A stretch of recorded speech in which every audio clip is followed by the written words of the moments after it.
let's talk about Canada first. If you are, let's say you can't invest in the US, where are you most optimistic? Like, where would you be a bull in Canada?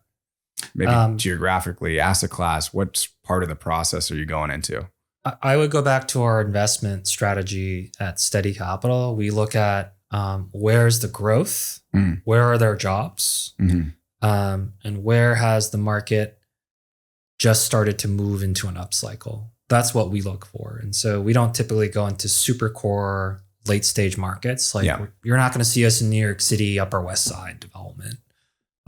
So which is why we're concentrated in secondary, tertiary cities that have like explosive job growth. That's what I would do in Canada. I would say, where are the jobs exploding? Do I want to be investing in like oil patch man camps? Maybe. Yeah, maybe, honestly, yeah. There's a thesis Depends who gets elected. Last cycle, North Dakota, the Bakken shale oil fields. I mean, like the rents were like I think $3,000 a month to like live in a trailer in North Dakota because there's nowhere to live. Right. And so there's a lot of folks that made a killing up there. But, I would look at places like Winnipeg, Calgary, or in BC that have growth or job growth, or any other city for that matter, whether it's in Quebec or Ontario. Just focus on that, because if there's good paying jobs, people can afford the rent. If it's in a place where, there's not huge amounts of inflation and housing pressure, that's where you want to focus. And we like those bets. And I would still apply that thesis here.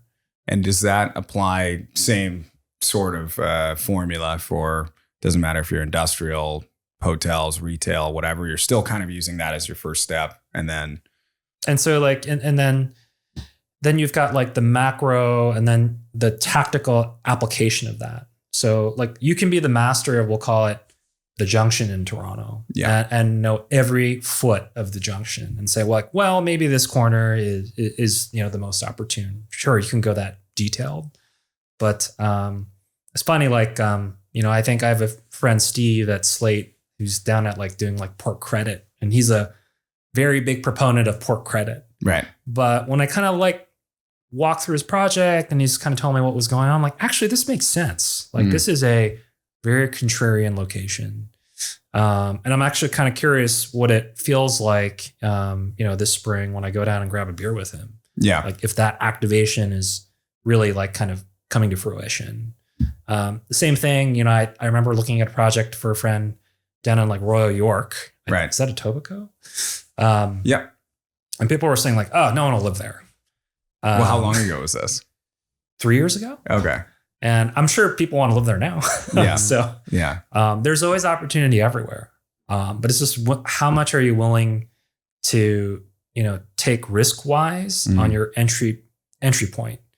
In real estate, almost all of your risk is based on your entry basis, because that's pretty much the only decision matrix point where, because real estate is either you're liquid or you're not. Like either you bought it or you didn't. There's no, you can slightly improve it. But that's kind of how I look at all these things. There's opportunity here, but you just have to really think about it in different contexts, especially if you can't invest anywhere else. Yeah. Right.